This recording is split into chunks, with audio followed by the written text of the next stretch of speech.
The Sega Mega Drive has been one of those consoles that have stuck with me since I owned one in the early 90s, and a lot of the games just resonate really well with me. However, I've managed to cobble together what is my personal top 10 for the Sega Mega Drive, or Sega Genesis, depending on where you're from. This is not the definitive, so you may or may not agree, you may disagree with some of them. But this is just my list. Please let me know in the comments what your list is. And I'm starting off here with the Mighty Morphin Power Rangers movie video game adaptation. Now, although this isn't a really long game and it is essentially just a simple beat 'em up, its music coupled with the fact that it's Power Rangers, and I was a massive Power Rangers fan back in the day, well, a long time ago, like 25 years ago or so more. I still like Power Rangers now, and of course with the recent untimely passing of JDF, who played the green Tommy, and the Green Ranger and the White Ranger, which is a terrible shame.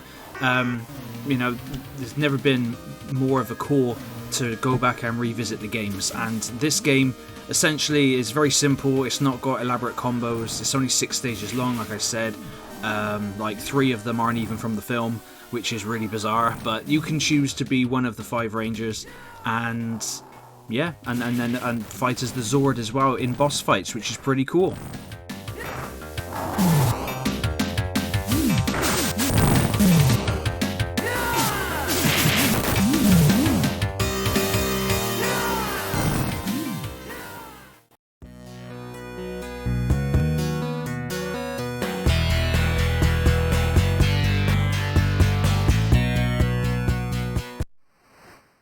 Comix Zone is incredibly awesome, and was, as soon as I think of the top 10 games for Sega Mega Drive, Comix Zone is always up there. This is a game that is so unique. I personally want to see it brought back with a more modern feel, or just HD'd up, or something to happen with it. I'll make a separate video going more in depth on that, but Comix Zone is so cool. You just essentially, you're a sketch artist who gets sucked into your comic, your creation, and you've got to fight across the panels, wiping out the bad guys and getting to the end of the level. You can pick up and use items, you can pull off some pretty cool combos, and just it's a very vibrant game, and it has a lot of callbacks to things like Aliens and Terminator and whatnot with some of the bad guys that you fight in there. But Comix Zone is definitely one of my favourite games to play on the Sega Mega Drive.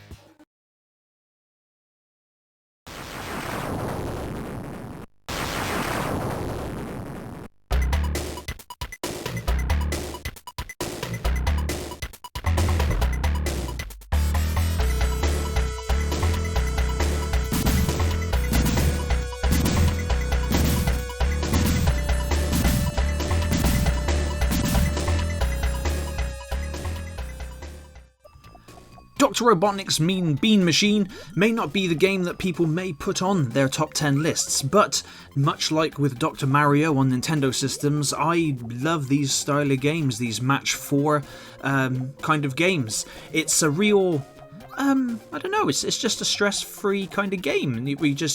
You just play it, listen to the cool music and the bright colours, match the 4, turn off your brain, and just chill out, basically. This is a game that I keep playing again and again and again, and it's not a game that I ever get bored with. So, of course, it had to have a spot on my top 10 because, well, a top 10 list is games that you play and love, and this is one of them.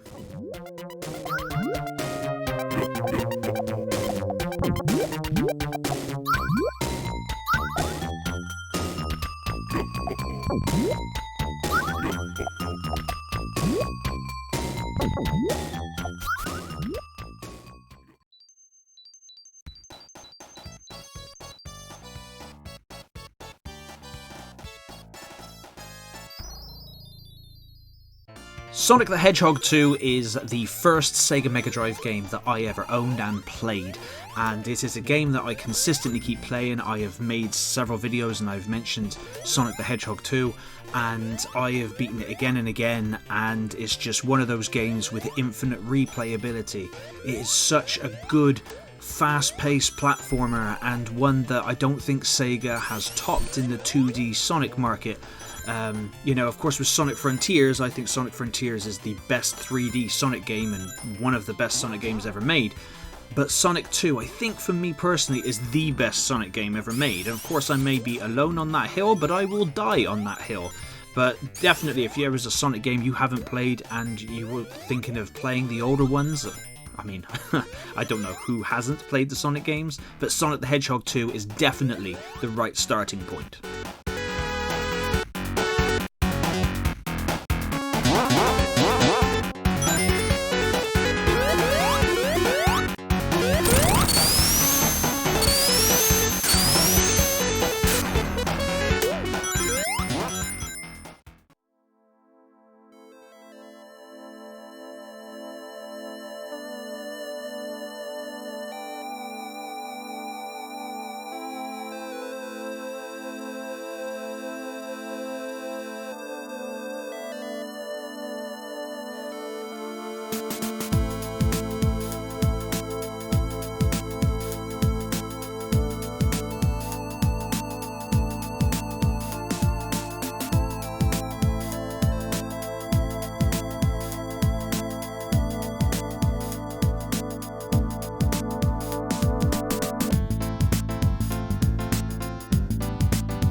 Now, of course, Streets of Rage is fantastic from its soundtrack to its beat-em-up gameplay and its characters, and well, has an infinite legacy with 3 games on the Sega Mega Drive, and of course there's the 4th game which was released more recently, which is actually really good and done very well. I'd like to see the treatment of what they did with Streets of Rage 4 put onto the like a remastered version of the first 3 games, but again, that's a whole another video entirely. But this is just a game, again, it came with my Sega Mega Drive like Sonic the Hedgehog 2, and it's a game that, again, with infinite replayability, the music is so cool.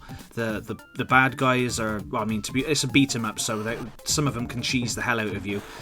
But as long as you can get through the levels without accidentally activating your super, which is what I always do, you know, you're in for a whale of a time, of course, with the whole couch co-op thing going on. This is one of the beat 'em ups that stood the test of time, and I'm pretty sure Streets of Rage is on nearly everybody's top 10 Sega Mega Drive list.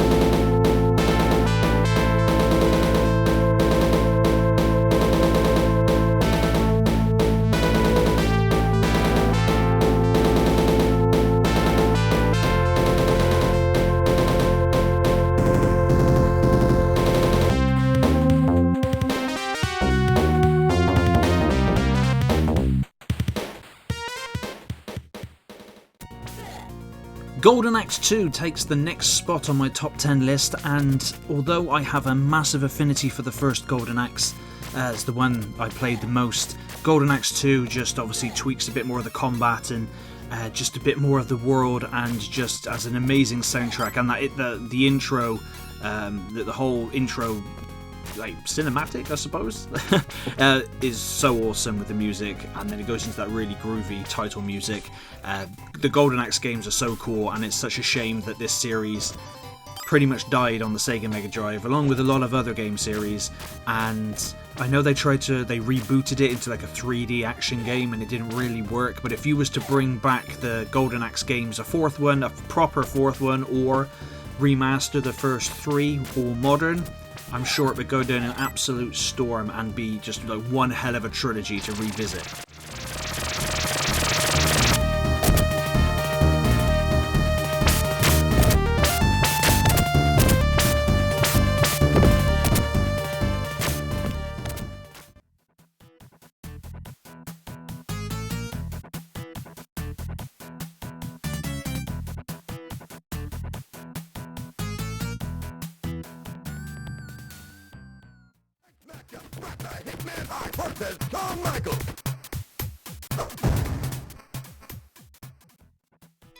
WWF WrestleMania takes the next spot. When I was a kid, I absolutely loved wrestling. I was there in the right spot of the Attitude Era, and I absolutely fell in love with wrestling, and that's all I thought about, that's all I wanted to play, and that's all I wanted to watch.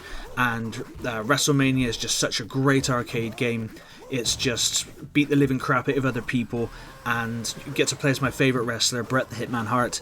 What more do you want? And of course, don't get me wrong, Shawn Michaels is awesome, and so is The Undertaker, but you get to play as Bret Hart, so it's all winner. Now this is one that is very extravagant. It's got really cool sound effects and the announcer. It's just crazy. It's just fun. It's not meant to be a simulation. It's not meant to be all lifelike. It's just arcade action, and it's wrestling arcade action at its best.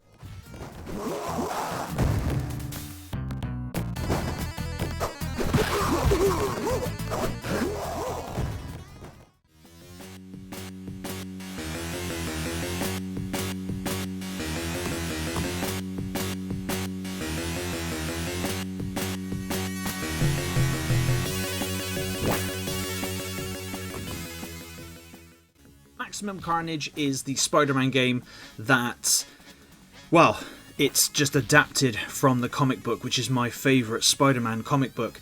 And it's a cool game where you get to play as Spider-Man and as Venom, and it features a whole host of Marvel characters, including Morbius. So it's definitely Morbin time with this game. And this is just a simple beat-em-up. It's nothing too extreme. With, as playing with Spider-Man, you can web swing and you can use some web attacks on the enemy and just beat them up. It's got a very vibrant color palette and art style, and there are some really cool comic book-esque cutscenes in between the levels and whatnot, which is pretty cool. So if you're looking for a Spider-Man game to play or collect on the Sega Mega Drive, then Maximum Carnage is definitely one that you should keep your eye out for.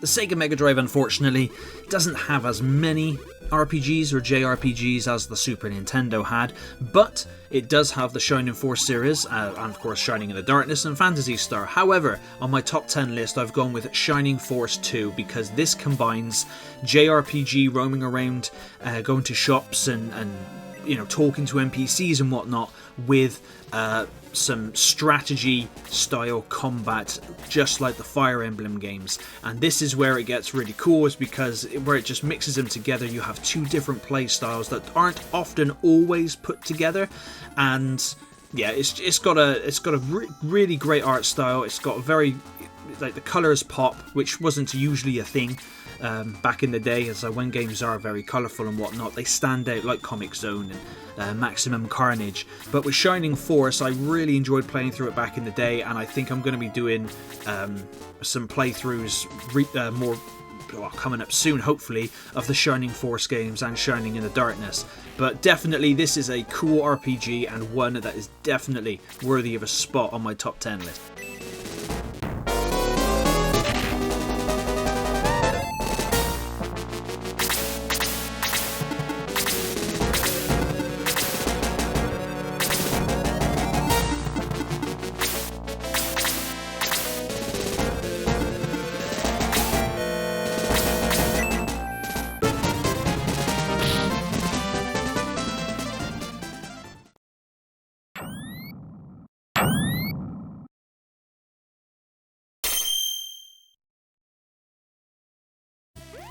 Rocket Knight Adventures is a game that I borrowed off of a friend way back when, and I fell in love with it instantaneously. Yes, there is a 3D remake that came out for the Xbox, for the arcade, which I do have on my Series X downstairs, I believe, but the original Rocket Knight Adventures, for me personally, is where it is for me. There's just something about it, just being able to zoom around as the Rocket Knight, just absolutely kick the crap out of pigs, and just listen to the cool soundtrack, and just be able to hang. I think he's a possum. I think, but it's a really cool game, and definitely worthy of a top spot on my my top 10 games for the Sega Mega Drive. But that is my list. Thank you very much for watching, and hopefully you guys have liked some of the games that I've got on here, or maybe you don't. Maybe none of these games are on your top 10 list, but again, like I said at the beginning of the video, please let me know in the comments what your top 10 is, and if you would like to join my Discord group to talk to me about gaming, or maybe get some games going on some multiplayer games, I would drop the link down below, and you're more than welcome to join. So thank you very much for watching.